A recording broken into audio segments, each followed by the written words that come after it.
going overseas to invest in China or Asia to set up here. One of the things that was suggested, and as one of the congressmen said, they have to get permission from the Republicans right now because they're in charge of the House to travel outside of the country. But depending on what happens here with the coming elections, there's opportunities for members to come to and go to Sonora and see what's being done. The manager and I were on a Zoom call with the White House, Alex Hawkes. We were talking about potential funding for workforce development, some of the pots of money that would or could be available to us, and we are going to have a second Zoom meeting with them as we have a committee through the Chamber of Commerce working on workforce development, trying to identify. We have the schools. We have Mariposa Community Health Services that has already sent their job descriptions to the committee. Carondelet Hospital is also very interested in helping us set up. So we had a very vibrant meeting. I think we're trying to make sure that we're able to create an opportunity for those that want to have better career opportunities. And so we'll continue to meet, and hopefully we can assign what our vision, our mission, and our goals are going to be, because it's going to take a lot of things right now that we currently don't have access to. We do have the public schools that could help us initially, but at some point in time we have to create a bigger facility to be able to have the faculty to be able to do those kind of trainings, whether it's for welding, auto mechanics, electricity, plumbing, whatever, the whole gambit. And when you look at what's happening here in the state of Arizona, there is a lot of void when it comes to skilled labor. And they're finding that out with these big projects that are going up in Phoenix. So it gives us the opportunity. And we also had a call in from the state where the former HR director for one of the tech companies kind of spoke to us, and he's the one that really identified. He says, find out what the skill sets are for the jobs, not necessarily what the job description says, but what the skill sets are needed so that the students can learn. So with that, also, again, my condolences to the Moleta family. Also, my condolences to Kachi Fontes Elias. Her son passed away, so my condolences to her and her family. So with that, we will go on to call to the public.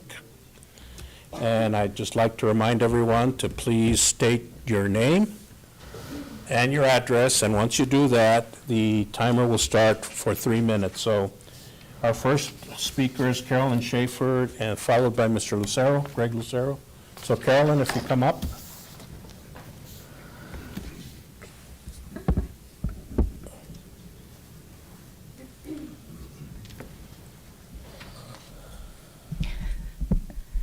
Greetings, supervisors, Good morning. county staff, and members of the public. I speak today as Carolyn Schaefer from Patagonia, Arizona, as the co-chair of Patagonia Area Resource Alliance and its mission coordinator, and also as a team member of the Santa Cruz County NEPA coordinating team. I am here to clear up what I believe is a misunderstanding of a statement that was made by PARA. The Patagonia Regional Times newspaper asked Supervisor Bracker to comment on PARA's concerns about creating an agreement before the NEPA process had been completed. Supervisor Bracker responded, quote, "We need to get this process started. The suggestion to wait for the NEPA process to play out comes from a single attorney that is advising PARA. We are not sure we feel that way," end quote. The important clarification is that PARA is working with more than a dozen NEPA experts, both local and national, as well as about a dozen lawyers from 5 different national organizations. More than 24 NEPA experts recommend that the focus be on the NEPA process. The one attorney that I likely highlighted is the world's leading expert on the 1872 mining law and the permitting process, including NEPA. The potential agreement will evolve from the NEPA process and better inform the agreement discussions, as all potential signatory parties, the county, the town of Patagonia, and the city of Nogales, will have scientific data to document what is the importance and value of this county's natural resources. Protecting the natural resources will also protect public health and welfare. I met last week with County Manager Jesus and Supervisor Ruiz and requested the opportunity to begin meeting on a regular basis with the county manager to keep the county updated on this ongoing process. Thank you. Thank you, Carolyn. Thank you. Greg, President of the Community College District, and are you the co-chair of the Workforce Development at the Chamber? I think you are. You and Olivia. Olivia told me I'm the chair because I'm doing all the work for free. Good morning, Mr. Chairman, members of the board. My name is Greg Lucero. I reside at 1607 West Rutley Drive here in Nogales. I come to you as president of the Santa Cruz County Provisional Community College, NUSD governing board member, member of PIMA JTED Business and Industry Council, and chairman of the Nogales Chamber Workforce Development Committee. This Workforce Development Committee is working with a multitude of stakeholders to develop a pilot program geared towards workforce development. These stakeholders, as the chairman mentioned earlier, include Santa Cruz Valley Unified School District, NUSD, Patagonia School Districts, PIMA JTED, our own CTE programs in the county, the Provisional College, the City of Nogales, Santa Cruz County, Mariposa Clinic, Crondale at Holy Cross, Custom Brokers, Chicanos por la Causa, the Mexican Consulate, and as you mentioned, the former HR director with TSMC, he's working with us on semiconductor technician position. So we're developing a big program. The process of developing this workforce training program and the impact of South 32 has come up several times in our meetings, and a lot of issues and concerns have been raised. This project, that in most of mine, is going to impact every local government in some fashion. And unfortunately, we are all at the same disadvantage, and that has to deal with expenditure limit issues. The Hermosa project is in the Patagonia School District, and in our discussions with their superintendent, everyone is under the impression that they're going to be receiving a ton of money in property tax, but they, like Santa Cruz County, are going to be constricted by state statutes and the expenditure limits. So you're going to see very little increase in revenue in local government. Additionally, there is little or no available housing stock in Patagonia, so this future workforce is going to be living in the city of Nogales, in Rio Rico, and throughout Santa Cruz County.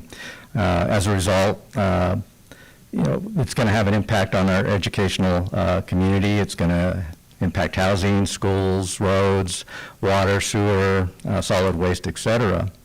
And then from the educational perspective, we work on our budgets on an annual process, just like the county. We have to plan for teachers and educators, and we have to hire those on an annual contract, and we have to do that a year in advance. So if we're looking at the impacts of what South 32 is going to do, we need to have that information well in advance. I guess the point I'm trying to make is, as the county starts working on their good neighbor agreement, that they consider all stakeholders and find a way to make them to be a party of this agreement. So, because we're all going to be impacted. That's all I have. Thank you. Thank you, Mr. Lucero. Beth Pearl, and then Robin Lucky.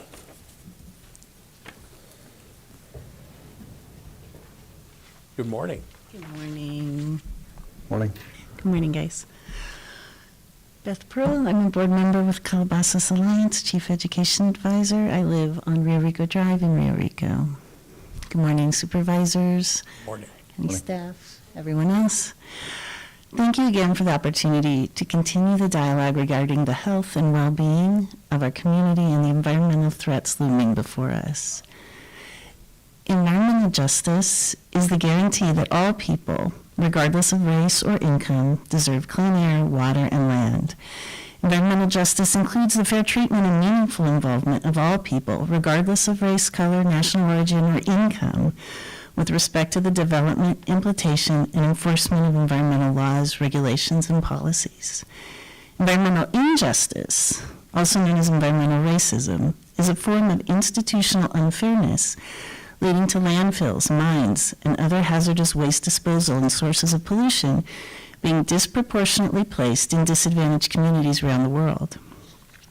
The lead in Flint, Michigan, the toxic chemical plants in Louisiana's Cancer Alley, the raw sewage backing up in Centerville, Illinois, the toxic mine waste in Appalachia, the contamination that overburdens U.S. tribal lands, and South 32's activities in South Africa, Groot Island, Colombia, and Arizona all have at least one thing in common. They are examples of environmental injustice. In the U.S., Latinx Americans are exposed to 63% more pollution than they produce. This is unacceptable and must not happen here. Environmental racism has no place in Santa Cruz County. Environmental justice is an important part of the effort to improve and maintain a clean and healthful environment, especially for marginalized, disadvantaged, and economically challenged communities who have been forced to live, work, and play closest to sources of pollution. Environmental justice is a global issue, and a clean environment is critical for the survival of the human species. In July 2022, the UN General Assembly recognized for the first time the human right to a healthy environment. Santa Cruz County must not become a victim of environmental racism nor an environmental sacrifice zone. We must work together to achieve environmental justice and proactively protect the environment of our community and this county for generations to come. It's a responsibility of all of us. Thank you, guys. Thank you, Ms. Pearl. Robin?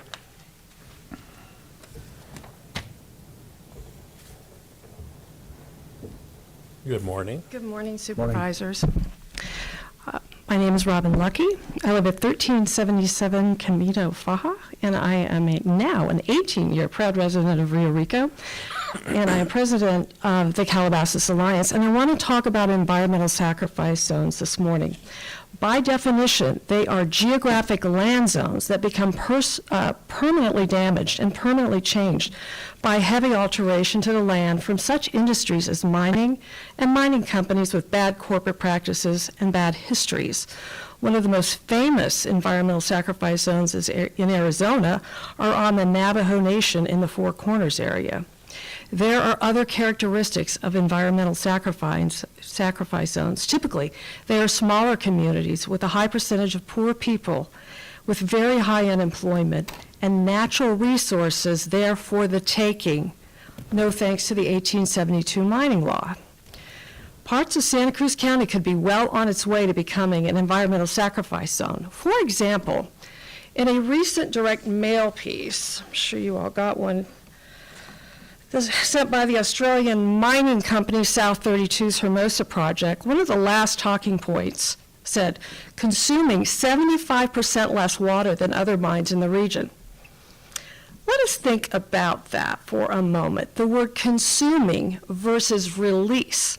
According to the U.S. Geological Survey, this does not include the proposed 6.5 million gallons of water for dewatering the mine that will be released daily into Harshaw Creek. Here's what we believe they are saying according to Mining 101. Open pit mines use double or more water than shaft mining. This 75% less water claim also has to do with dry stack tailings versus slurry. Most mining in Arizona is open pit using slurries.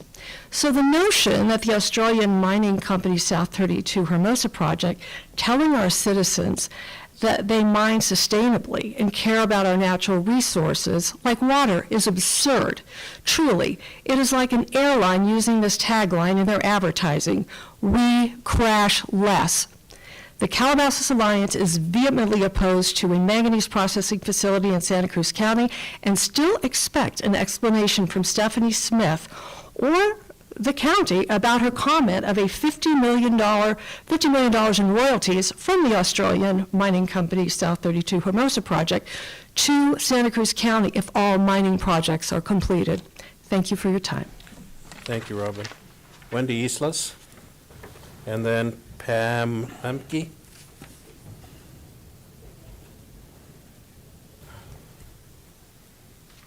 Good morning. Good morning. My condolences, Supervisor Malera. Good morning, Chairman Reyes, Board of Supervisors, Wendy Islas, Rio Rico. I wish to address two ongoing themes. First, lack of transparency. 2 weeks ago, this board voted to approve a professional services contract without a competitive hiring process. Was this individual in the county payroll in some capacity before that vote? Today's agenda item H2 shows the Santa Cruz County Chief Deputy School Superintendent vacating his position. Agenda item H5 shows you will vote to give a consulting contract to this individual or someone with the same name, one who has a newly formed LLC, has been on several boards of South 32. I did not see a notice for this position. Maybe I missed it. What's clear is there are obvious talks happening and new positions being created. The lack of an open and competitive recruitment process for these contracts does not sit well for most. I will remind the community that the county superintendent of schools office recommended at the December 6, 2022 Board of Supervisors meeting that South 32 lease office space in the historic 1904 Nogales Courthouse, which was board approved. And since this board added the consent agenda last year, rarely are any items pulled for discussion. This continues the ongoing lack of transparency that has become routine. Your constituents deserve better. Manganese toxicity. South 32's newest mailer states their Hermosa project will be a different type of mine that sustainably produces critical minerals, putting Arizona in the driver's seat of the clean energy race. But before you rush to join that race to the finish line, remember that manganese is not a regulated mineral. This is unconscionable given its toxicity, as repeatedly shown by the leading research experts. Dr. Reset stated once you have a certain amount of exposure, the neurological damage doesn't really reverse. Even without ongoing exposure, the symptoms actually may continue to progress. He also stated this is a problem that is not going away. Additionally, he emphasized there's no debate in the field that OSHA's permissible exposure limits are too high, noting they are 250 times higher than the American Conference of Governmental Industrial Hygienists exposure recommendations. Thus, there should be no question or doubt that the county has a duty and responsibility to incorporate the best practices of the NEPA process before entering or finalizing any good neighbor agreement. It is essential for the quality of water, air, and our health, the true sustainability of our future. I ask, when you travel to Washington, D.C., or hold local meetings with legislators or speak during calls to the audience at other agency meetings, are you lobbying for the regulation of manganese and for the safety of our community? Thank you for your time. Thank you, Wendy. And I'm just going to, on your last comment, we did talk to EPA about any kind of manganese kind of standard, and unfortunately they said no, and so we are aware of these things. So I just wanted to clarify that for you. Pam, good morning. Morning. Pam Lemke from Tubac, and thank you for allowing me to speak this morning. And as I launch into this, I just want to call everybody's attention. The Guardian published a story about what's going on here with South 32 yesterday, so you should read that. And I want to actually address a recent statement made by Supervisor Bracker in the Patagonia Regional Times. He stated that the recommendation to delay hiring a consultant represented the opinion of a single attorney advising PARA, and that he wasn't sure the county felt the same way.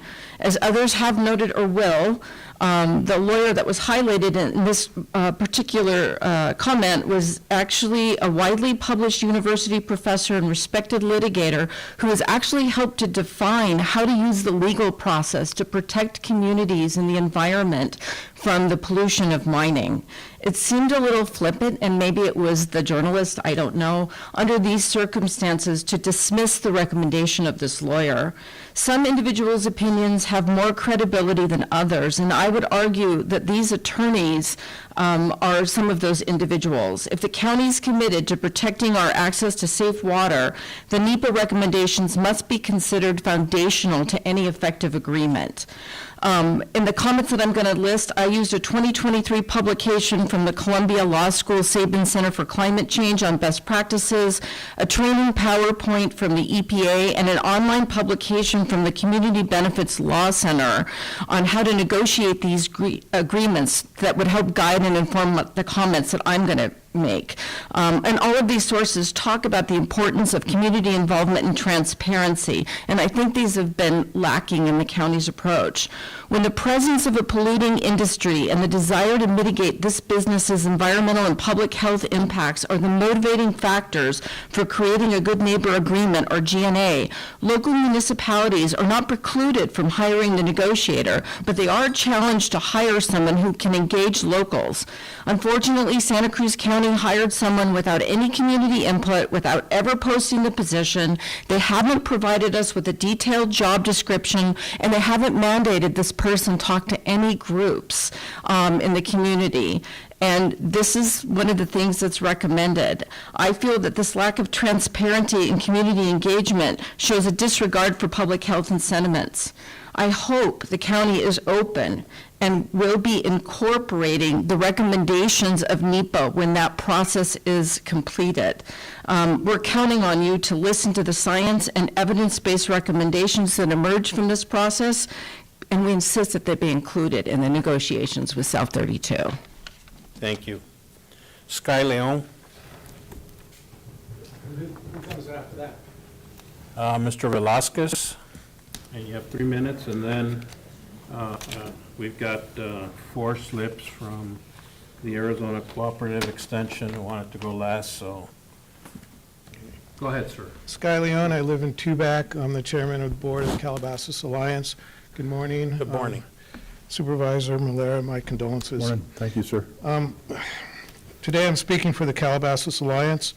The first time I spoke at a Board of Supervisors meeting was in July, when we as your constituents were trying to wrap our heads around the mechanics and meaning of Andrew Jackson's request for a major rezoning in Rio Rico. At that time, my plea to you was to slow your roll and give us time to formulate our responses to such a significant change. I'm standing here before you today to once again ask you to go much slower, this time in regards to crafting a good neighbor agreement with South 32. Okay. I earned a degree in environmental planning from the University of California in the 1970s and went on to do work on the University of California at Santa Cruz Long-Range Development Plan. I worked on water, gas, and electricity conservation strategies for the university, and I worked directly in the field helping to protect an endangered species listed in the recently passed Endangered Species Act. In the 1970s, we saw the creation of the Environmental Protection Agency, the EPA, and the National Environmental Policy Act, NEPA. NEPA was so important, understanding it became a major and significant part of my environmental planning education. Although the process of NEPA can be subverted by agencies and run counter to the intent of NEPA, NEPA remains today, to this day, our most protective, powerful tool for the protection of environment and for poor, disadvantaged communities like Santa Cruz County. Given this, the Calabasas Alliance urges the Board of Supervisors to hold off on any crafting of a good neighbor agreement until the NEPA process with the Hermosa project is complete. This is common sense. It's a matter of common sense, okay? To craft a good neighbor agreement before the NEPA process is complete would be, at best, aiming at a moving target. At worst, it may prove to be a waste of time and money, resulting in poorly informed, biased, and counterproductive decisions. As you hear loud and clear today, there is a significant number of well-documented sources and informed individuals that come to the very clear conclusion. Wait. Wait until the NEPA process is complete before building and signing a good neighbor agreement. And I always have to add the Calabasas Alliance is vehemently opposed to any manganese processing in Santa Cruz County. Manganese dust can flow for 20 miles easily from the site of origin. Thank you for your time. Thank you, Scott. Tony?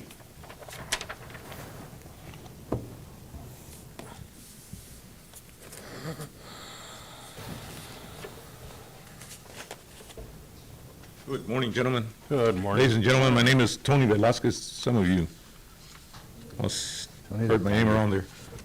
I'm going to give, Thank you. And I got one, thank you. I got one. good morning once again. I'm here to Give your simply, address, Tony. my address? I'm sorry. I live on the Patagonia Highway, close to Little Red Schoolhouse. I've been a resident of Santa Cruz County since birth. I'm here to make a request to Board of Supervisors in regards to the bridge that they just built on Pendleton, on the Sonoria Wash. See if we can put a name to that bridge. And the name of that bridge that I would like to see on that is the Lucila G. Bejarano Bridge. And I'll give you a little bit of details about Lucila. Lucila is, I still say is, my foster mother. We ended up as foster kids at her home in Tumacacuri back in '68 and then came back in '69. She is 105 years old. She is the last and only surviving, I would say, resident or that resided in the town of Calabasas. She was born on the corner of Pendleton and Cotamundi, where the old golf course is at. That's where the Santa Rita Hotel used to be at. That's where the midwife lived at.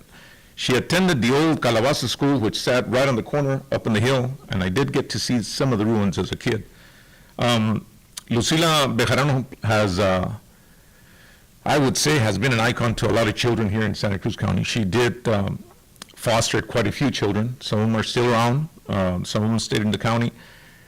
She is the mother of Raul Bejarano, who was the superintendent, then principal, if I'm correct, and a teacher of Nogales High School. Her parents, Ignacio Gomez and Guadalupe Hernandez, Febronio, who was her father also, was the foreman of the Baca Float Ranch back in the good old days, back in the 30s. Again, she attended both Calabasas schools. She would relate to me as a kid growing up with her how they would travel on buggy from that corner all the way to Calabasas School, the old one, the one that they tore down, the one Peg Canyon. Her father worked for the Rocky H Ranch back in the 30s. And this is a request that I have had for the longest time when I saw that bridge. I wanted to do something, and I think that if the Board of Supervisors take this into consideration, think about it, plan on it, and approve it, it would be a big impact to many, many people here in Santa Cruz County. Thank you very much for your time. And again, look up on my page, Viva Nogales. It's strictly History of Nogales on Facebook. I had to say that. Thank you. So Tony, can you give a copy of that to Leonard? Absolutely. Great, thank you. Okay, before I call you, because you said you want to be last, anyone on Zoom World wanting to address the board at this time? Zoom World, raise your hand. There's one hand I see, or there isn't? No, sir. No. There isn't? Okay, great. Well, we'll come back to here. So we have Rosie Stewart, we have Carla de la Cruz, we have Cynthia, is it Aspengren? Aspengren. And Fagan Dreyfus? Regan Dreyfus. Oh, Regan. Dreyfus. Well, it looks Regan like a Dreyfus, P, so I apologize. So, again, state your name. You each have, when you come up, introduce minutes. yourself, and then whatever address, and then we'll start with the 3 minutes. So we give everybody 3 minutes. So go ahead, please. Good morning, Chairman Ruiz, Vice Chairman Bracker, Supervisor Moleta, county staff, and members of the public. Our condolences, Supervisor Moleta, to you and your family. My name is Rosie Stewart. My office address is 489 North Arroyo Boulevard, and I reside in Rio Rico. I'm with the University of Arizona Cooperative Extension. We presented back in September on the programs and services we provide here in Santa Cruz County. Unfortunately, we ran out of time and were unable to provide information on all that we provide. Rather than take valuable time on your agenda, we decided to make calls to the public to share the rest of our programs and services. Cooperative Extension is the outreach arm of the University of Arizona. We have offices in all 15 counties and on 5 native nations. We connect the communities we serve to the research and resources coming out of the University of Arizona campuses. This connection to research-based knowledge helps people solve problems, adapt to change, develop new skills, and carry innovations forward into practice. Today, the Family, Consumer, and Health Sciences team will be presenting on our community-specific programs and informal educational classes that help build strong families, strong minds, and strong bodies. Our programs fall into 2 areas. First, child and family development and caregiving, and second, healthy living, nutrition, and physical activity. You'll be hearing from the program leads of our Child Care Health Consultation Program, CCHC, and Positive Discipline and Financial Literacy classes, our Expanded Food and Nutrition Education Program, FNEP, Diabetes Prevention Program, DPP, and our Supplemental Nutrition Assistance Program, Education, SNAP-Ed.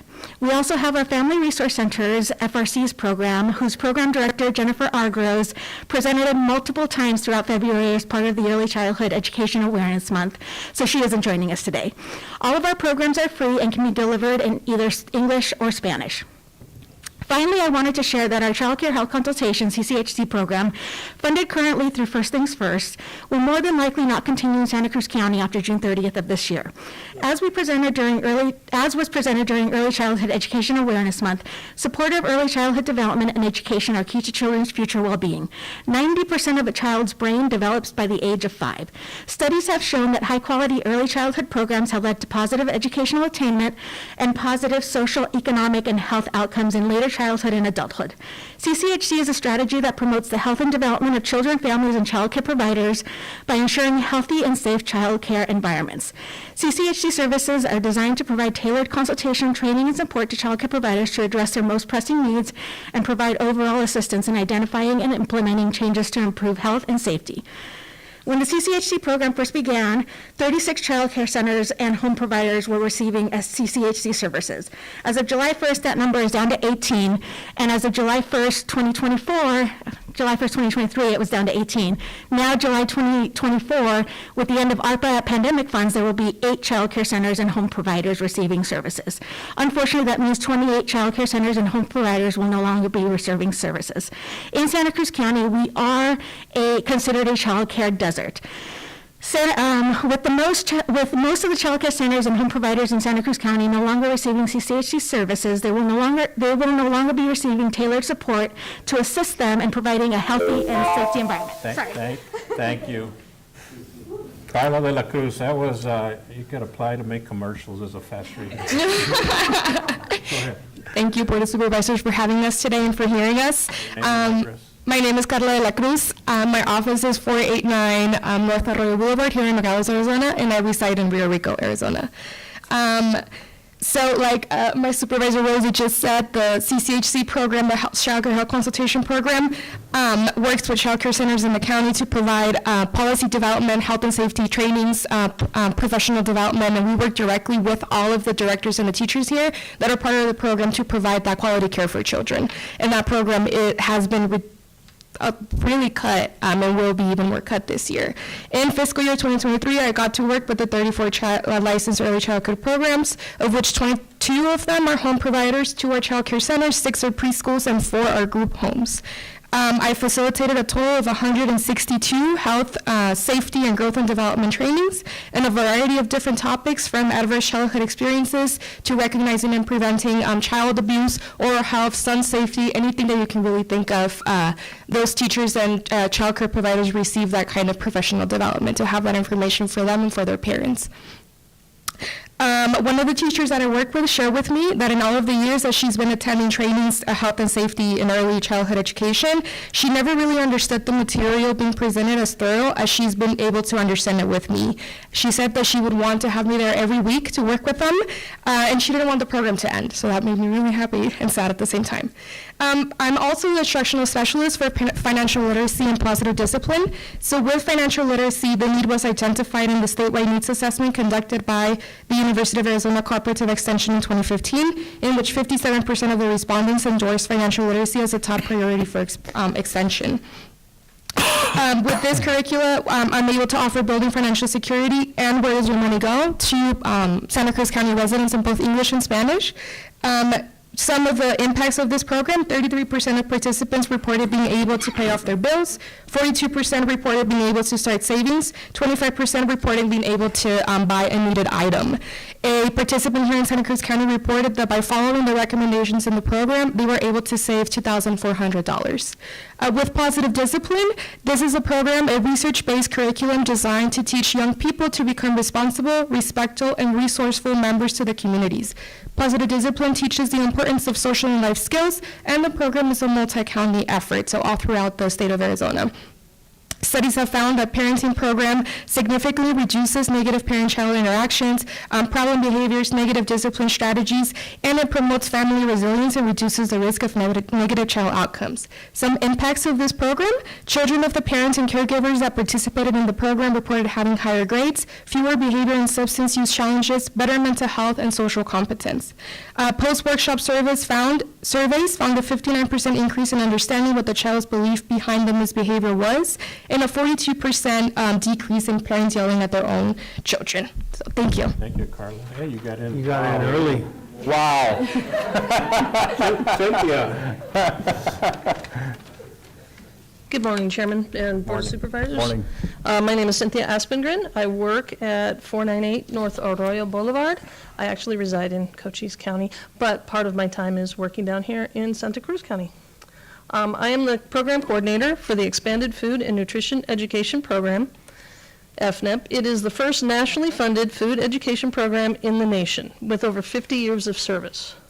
The goal of FNEP is to reduce nutrition insecurity through direct education classes to families with children, to transitioning adults, and to youth grades 3 through 12. Classes do include food tastings and food demonstrations, and our 4 focus areas are food safety, food security, food resource management, diet quality, and physical activity.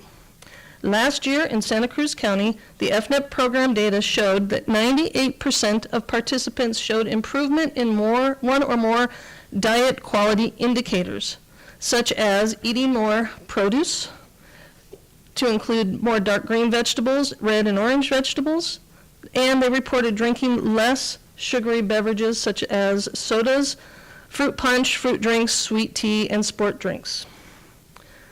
Also last year, Food Management Resources, 97% of participants showed improvement in one or more food resource management practices, to include cooking dinner at home more often, comparing food prices, and planning meals before shopping. I'm also the coordinator for the Diabetes Prevention Program. This is a national program, and it is a 12-month program, so classes last over a year.